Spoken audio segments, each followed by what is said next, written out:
Seja muito bem-vindo, aluno. Aqui é o professor Marcel. Vamos para a nossa parte 3 da aula 5 sobre teoria da produção. Nós vimos nas duas primeiras partes os conceitos relacionados à teoria da firma, eficiência e função da produção. Na última parte, na parte 2, falamos dos conceitos de produtividade no curto prazo, bem como uma importante lei chamada de Lei de Rendimentos Decrescentes do Fator. Nessa terceira parte, o nosso foco será o quê? Realizar análise da produção no longo prazo. E também entendemos o que é escala de economia. Enquanto o curto prazo era o período de tempo em que pelo menos um dos fatores de produção se mantinha fixo, as análises de longo prazo são aquelas que ocorrem com períodos de tempo em que todos os fatores de produção, mão de obra, capital, máquinas e equipamentos, instalações, que é a parte de terra, é a estrutura física da fábrica, o local físico da fábrica, e as matérias-primas, elas variam. Então, todos esses fatores de produção variam no longo prazo. Nós vamos fazer aqui a análise do longo prazo com apenas dois fatores, que é a mão de obra e o capital, máquinas e equipamentos. Então, nós vamos ter aqui o nível produtivo dado em função do quê? Da mão de obra e das máquinas e equipamentos. Tendo esses dois fatores, nós vamos definir aqui uma isoquanta. O que é isoquanta? Iso quer dizer mesmo, constante, não se altera. Quanta é quantidade. Nós vamos ter uma curva aqui, em que todos os pontos em cima dessa curva vão ter o mesmo nível produtivo, ou seja, vão produzir a mesma quantidade. Ela representa as infinitas combinações dos fatores de produção que indicam a mesma quantidade produzida. Processos produtivos igualmente eficientes, dada uma tecnologia. Então, temos aqui a variação de máquinas e equipamentos e a variação do número de colaboradores. Toda essa combinação, eu tenho 6 máquinas e equipamentos, 50 colaboradores, eu vou ter uma quantidade produzida de 1.000 produtos, que é a mesma quantidade produzida quando nós combinamos 4 equipamentos com 80 colaboradores, 80 funcionários. Temos também a combinação de 2 máquinas ou equipamentos com 150 e vamos ter aí a mesma quantidade produzida na nossa fábrica, né? O mesmo nível produtivo.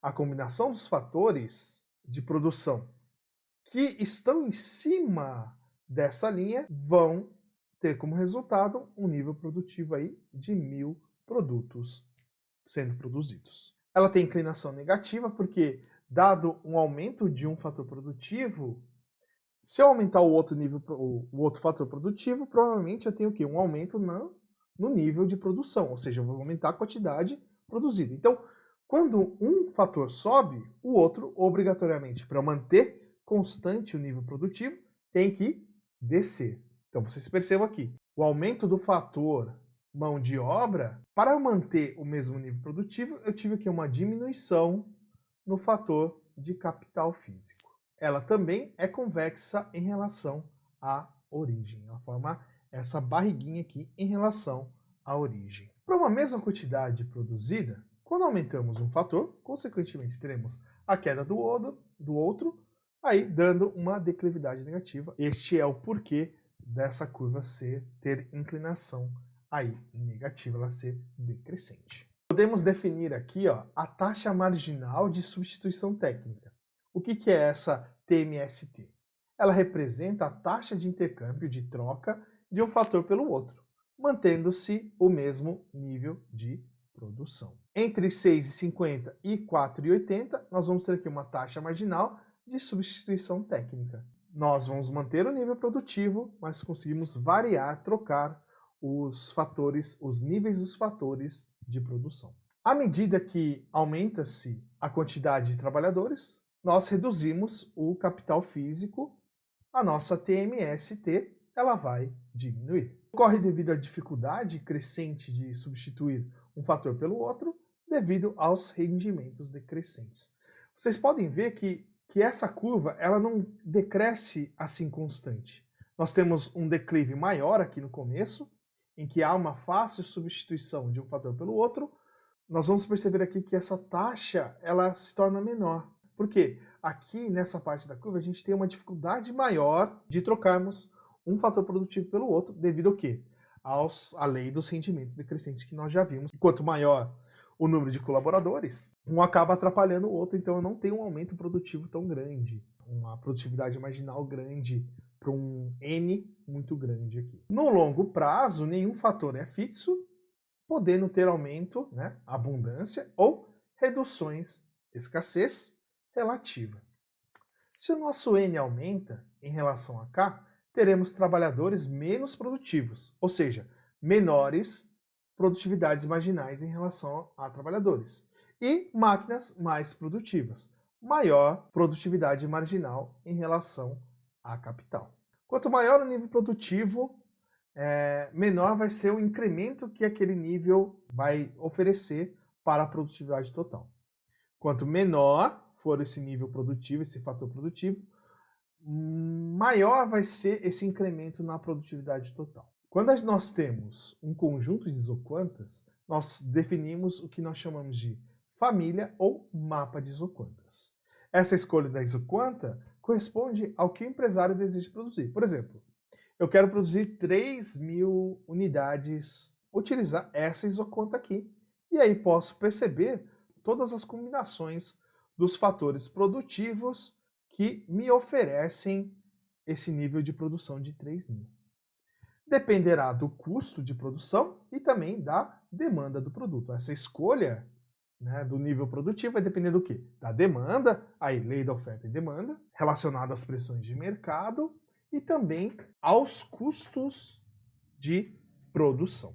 Temos aqui, gente, um conceito muito importante chamado de economia de escala. Quero perguntar para vocês, o que acontece com a produção quando variamos igualmente todos os insumos? O que acontece quando aumentamos o tamanho ou a escala da empresa? Então, pego todos os meus fatores produtivos e aumento em 10% todos eles. O que vai acontecer com a produtividade total? Vai aumentar 10%? Vai aumentar mais que 10%? Vai aumentar menos que 10%? Quais são as vantagens e desvantagens da empresa aumentar sua dimensão, aumentar seu tamanho, que a gente chama de economia de escala? Realmente mexer na escala dessa empresa, mexer com o tamanho, né, dessa empresa. O que implica demandar mais fatores de produção? Trago aqui para vocês, gente, não sei se vocês acompanham, eu gosto muito desse programa que é o Shark Tank, que é um programa de investidores, né, em que empreendedores fazem um pitch para alguns investidores, apresentando suas ideias, apresentando os valores, apresentando várias situações. Eu peguei dessa reportagem uma coisa que me chamou muita atenção. O Robson Shiba, ele estava na 3ª temporada, ele é o criador do Shining Box e do Gendai, é ele que está por trás do Shining Box e do Gendai. Shining Box, aquela de comida chinesa, né? O Gendai focado aí em comida japonesa. Mas ele gosta muito de franquias. E o que me chamou a atenção nessa reportagem foi o seguinte: o Shiba afirma que procura brilho nos olhos para fazer o investimento em determinado empreendedor.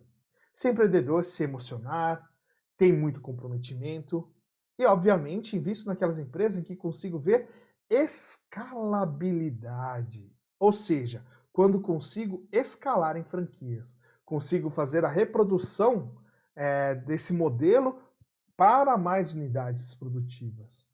Então, é o que nós chamamos de escalabilidade. Não são todos os negócios que permitem realizar a escalabilidade. Se nós temos, por exemplo, um marceneiro, né, muito habilidoso, faz excelentes móveis, eu não consigo escalar essa marcenaria para várias outras marcenarias. Porque a alma do negócio é a capacidade técnica daquele marceneiro. Vamos ter o quê? Um problema de escalabilidade do negócio. Então, quando falamos de escalabilidade, de escala, estamos falando do tamanho desse negócio. Nós temos, dentro da economia de escala, duas questões. A economia de escala técnica ou tecnológica, quando a produtividade física varia com a variação de todos os fatores de produção. E nós temos a pecuniária, que quando os custos por unidade produzida variam com a variação de todos os fatores de produção. Podemos aí ter rendimentos crescentes, decrescentes ou constantes. Os rendimentos crescentes de escala vão acontecer se todos os fatores de produção crescerem numa mesma proporção, a produção cresce numa escala maior. Então, por exemplo, temos um aumento aí de 10% em todos os nossos fatores de produção, terra, mão de obra, capital, matéria-prima, nós vamos ter como resultado uma produtividade total 15% maior. Ela pode ser explicada pela indivisibilidade na produção e na divisão do trabalho. Olha um exemplo disso. Siderúrgicas e montadoras, elas são mais produtivas quanto maior for a escala delas, né? Quanto maior for o tamanho da sua produção. No caso das montadoras, nós temos uma coisa muito legal, que é a especialização do trabalho. Então, cada colaborador vai acabar se especializando em determinado tipo de atividade. Isso aumenta a sua eficiência produtiva. Isso faz com que aquele trabalhador faça a produção máxima. Foi o que o Ford teve lá na concepção das linhas de montagem. Em vez de um colaborador ter o domínio de todos os processos produtivos e cada colaborador montar um carro, né? Então um colaborador vai lá e monta o carro inteiro, ele tinha um cara que colocava a roda, um cara que só colocava o vidro, o cara que colocava as portas, o cara que mexia com o motor, né? E cada um desses colaboradores acabava se especializando no trabalho, o que aumentava a eficiência. Então, um aumento de 10%, né, na escala, nós tínhamos um rendimento aí muito maior que esses 10%. Uma das explicações é exatamente essa, a questão da especialização do trabalho. Aí nós ganhamos em economia de escala. Rendimentos decrescentes de escala, né, quando a gente tem um aumento dos fatores de produção numa mesma proporção, e aí a nossa produção ela cresce, mas numa proporção menor. Então, aumentou 10% todos os nossos fatores produtivos, a gente teve um aumento aí de 5%. Seria um exemplo aí de rendimentos decrescentes de escala.